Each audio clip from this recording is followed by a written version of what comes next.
Zobrist stands, a base hit. Cubs will take the lead. Almora digging to the plate. Zobrist delivers 7-6 in the 10th. Here's the 0-1. This is going to be a tough play. Bryant, the Cubs win the World Series. Bryant makes the play. It's over. And the Cubs have finally won it all. 8-7 and 10. Just stellar action, and a man who is at the top of his game meeting the moment. He's Joe Buck back here on the Rich Eisen Show. So great, Joe. Congrats on a great series, man. Well, thanks. I mean, as I'm sure we've talked about before, you just hope you don't screw it up when the stage is that big. And, that was a great series because of the way the guys played. And I just haven't experienced really anything like it in my career just because of the history from the two teams. And the way that thing came to an end was just, I guess, fitting, but kind of stunning that Chapman blows it in the 8th and goes back, and he'll get no credit for this at the end of the write-up of these games. But, my God, for him to go back out after blowing in the 8th and pitch a 1-2-3 9th against the top of the lineup, I thought showed how tough he really is. And then for them to win it and hang on, and Bryant, of course, slips on the last play and still throws a strike over to first. It was just crazy. It really was, Joe, and I guess that's what I was going to ask you is, I mean, your first World Series was the Yankees breaking an 18-year drought. You've called the Red Sox breaking an 86-year drought. You've called the White Sox breaking an 88-year drought. You've now called the Cubs breaking a 108-year drought. Where does this rank for you, Joe? I think because of the way the series played out and because of the Cubs and the whole lovable loser stuff that they're so tired of hearing about and sick of hearing about wait till next year and 108 years and 1908. And I don't know. I think it's number one because while all those other records are great that fell and all those other World Series are special in their own ways, whether it was the Red Sox in 2004, well, they had been in the World Series in 86 and in 1975. And the Yankees, it had been whatever you said, an 18-year drought, whatever the number was. But they're still the Yankees. And, while they'd been out of the limelight for a little while, it's still not like what we just witnessed over the past couple of weeks. White Sox the same way. So, for a team that hadn't even been in it since the end of World War II to win it the way they did against a team that just fought so hard and was so injured and so not at full strength. I just thought that, as I said last night, we squeezed every drop out of the 2016 season, and the best team won. Joe Buck joining me here on the Rich Eisen Show after calling the most watched Game 7 in a quarter century on Fox last night here on the Rich Eisen Show. So, just sitting in my Tampa hotel room watching this, Joe, it sounded like there were a ton of Cubs fans in that place. What was the split in that joint last night? Well, it certainly wasn't 50-50, but I think I know personally of a lot of Cub fans who were there that were just lifelong, diehard fanatics of that team and were there kind of representing not just themselves, but their dad or their mom or their grandma or their grandpa. In some cases, they justified it by saying their kids would want them to be there, whatever it was. Right. They paid a lot of money to witness history. And, you can just hear at the end of the game, I'm having to scream to get over the crowd with all I've got. And that was in Cleveland with the Cubs winning. So that's the kind of noise there was in that stadium. And it just reminds me of how crazy the Cubs fans were and how willing they were to, in some cases pay a lot of money to go be there. And, God, I guess it was worth every cent for them.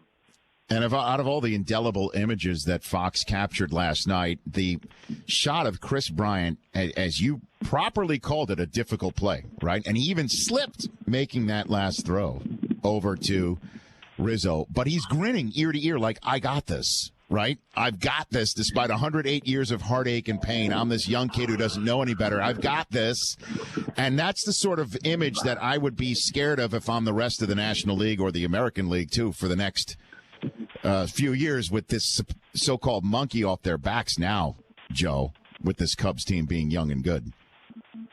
Absolutely. When you think about they're built for now, and they're built for the next 4, 5, 6 years. I mean, they're probably going to lose Arrieta, but they've got other guys in the pipeline, and the core of that team is young.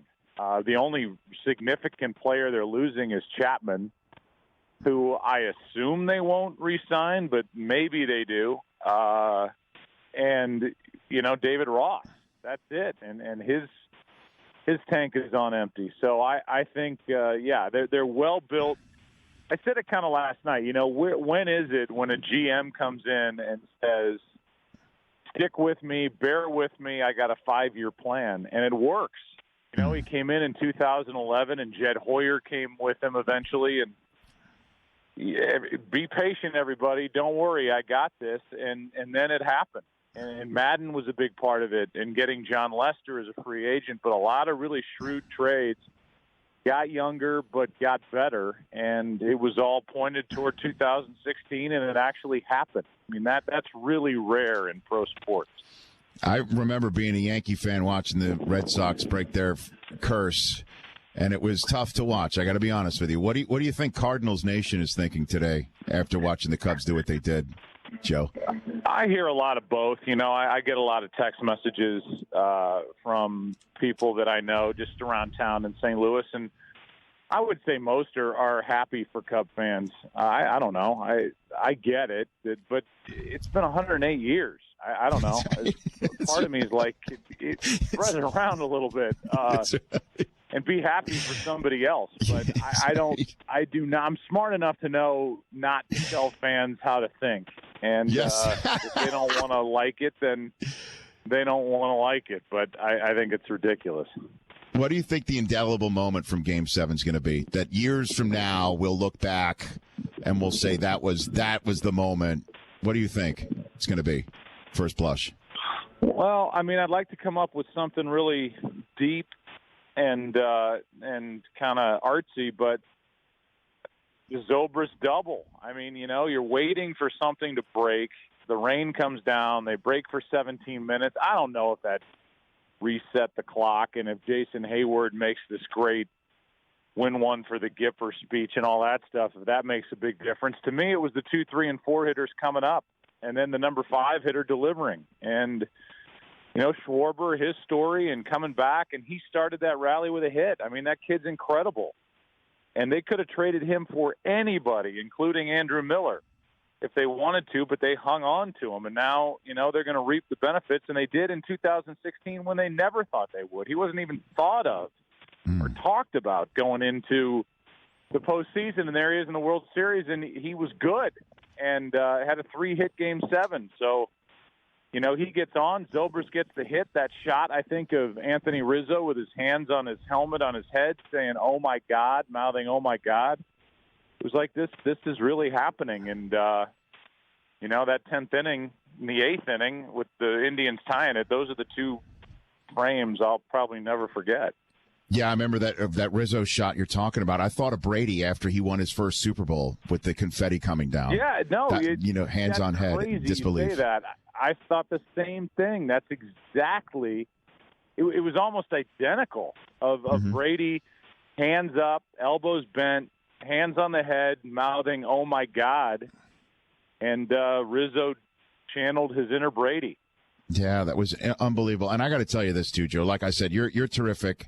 And your book, Lucky Bastard, people can go check it out on Amazon. And I'll be doing a Q&A with you in the Los Angeles area in December, and that's the title of your book. I mean, you've worked with some greats, too, man, next to you, and McCarver and Brenly, obviously, in that 2001 World Series, and Aikman right now in the booth. Smoltz is a Rolls Royce. I mean, he called the Davis home run saying, "Don't pitch him down and in." And I thought he was nuts saying that Baez might squeeze with 2 strikes and a man on third and 1 out. But sure enough, I mean, he called that shot, too. It was unbelievable, Joe.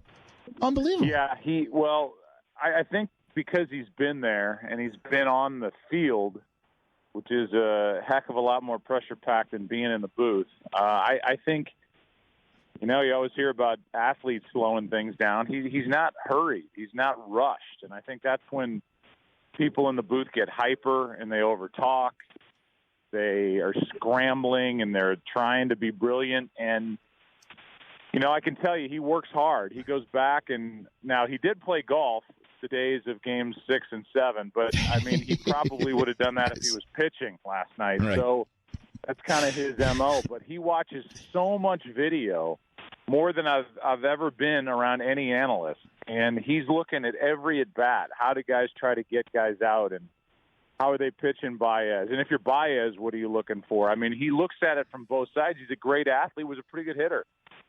And so because of all that, he sees the game from both sides, and he made it really fun for me because it was relaxed. And when he's relaxed, I'm relaxed. And that's what made the whole experience fun. It was actually fun to be there and not stressful at all. And in terms of relaxing, last one, are you back in an NFL booth this weekend, or you get the weekend off, and when's your next game? I am Philadelphia at whatever the New York team is called. I forget. It's been a while since I've done football. So you're back you're doing it Sunday. You're in New York on Sunday. I'm in New York. I'm headed to New York. I'm going to go Saturday. I'm giving myself a free day tomorrow to do a little work. I got a lot of work to do. I've been reading every night with football when I get back to the hotel, but now I got to do all my other stuff. So scramble mode, but I'll be ready. Thanks for calling in, Joe. Great job. Seriously, you make everyone in our industry proud when you do something like that. Awesome. Just great job. Thanks. You are most welcome. All right, thank you very much. I'll see you soon, by the way. You sure will. I'll see you soon, first week of December. We'll do a Q&A in Los Angeles. Yep. That's Joe Buck here in The Rich Eisen Show. The Rich Eisen Show, weekdays at noon Eastern on Audience.